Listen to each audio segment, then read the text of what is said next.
Anytime a student is taken to a clinic or a hospital, the parents or other emergency contacts must be notified.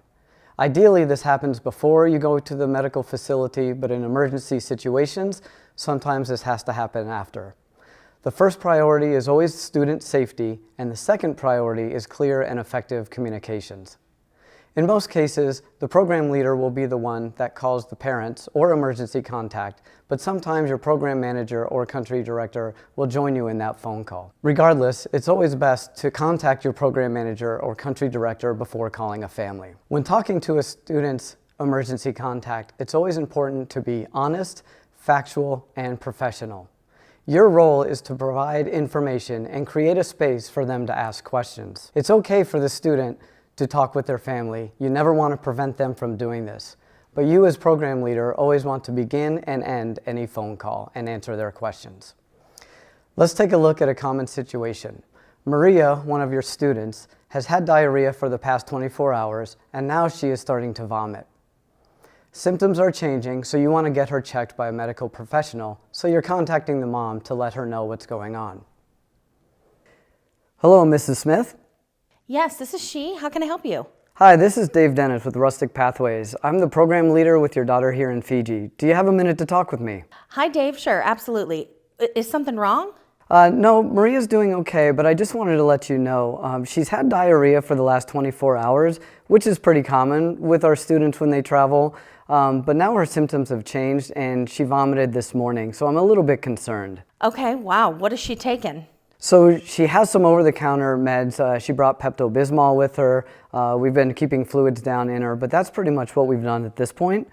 But again, since her symptoms have changed, I really want to get her checked at the clinic. So I just wanted to give you an update before we head over there. That sounds great. I agree with that plan.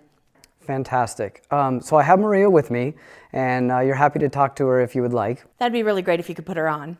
Fantastic. So again, before I pass you over to Maria, I'm here and I can answer any more questions that you may have after you talk with her. But again, the next steps is we'll go to the clinic, get her checked out, and then I'll give you an update at that point, and then you can talk to Maria again if you would like. Okay?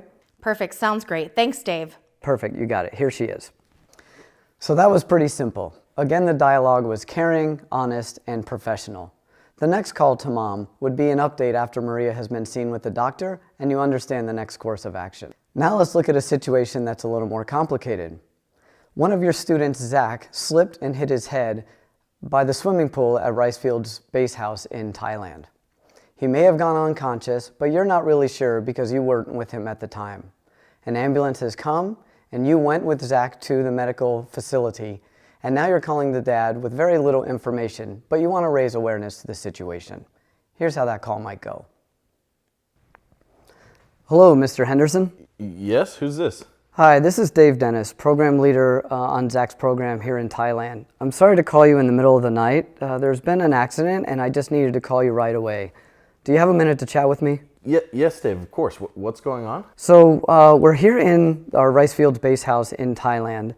And Zach was by the pool and he seems to have slipped and hit his head on the surrounding area by the pool. He hit his head pretty good. I immediately came over to the scene and sat with Zach. We've called an ambulance and we're actually in the emergency room right now at Bangkok Hospital in Udon Thani. And what's going on? Did he lose consciousness?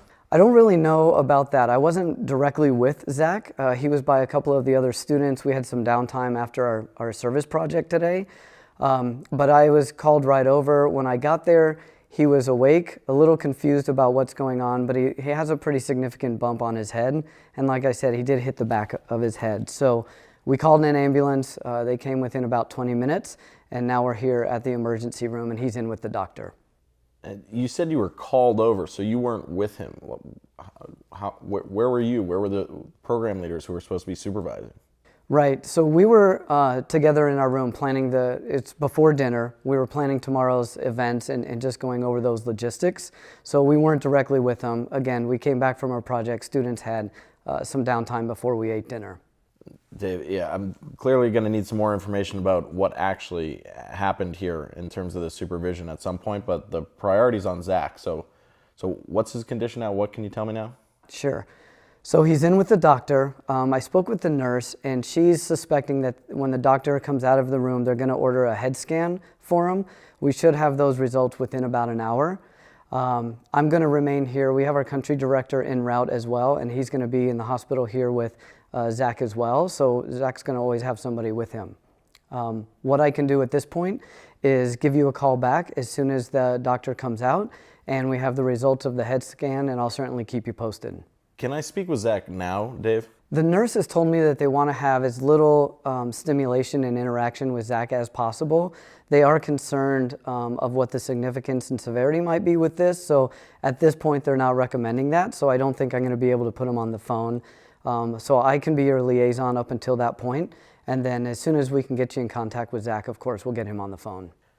Okay, so what happens now? When can I expect to hear back from you? Sure. So I'll follow up this phone call. I want to send you my contact information via email. We'll also get you the contact information of our country director and of course the hospital where we're at. But again, time frame wise, he's going to get a head scan. We'll have the results within an hour, but regardless, you can hear from me by that point, and I'll keep you updated as this progresses. Okay, and I'll look forward to your call in the next hour. Okay. Thanks, Mr. Henderson. And again, look for that email, and I'll keep you updated as this goes. Thanks for your time. Yep. Bye. So those are a couple examples of what parent phone calls can look like. Just remember, every parent is going to react differently, and that's okay. Your job is to be honest, caring, and provide the facts in a professional manner. Give the family some space to ask questions, and then always follow up and stick to your timelines.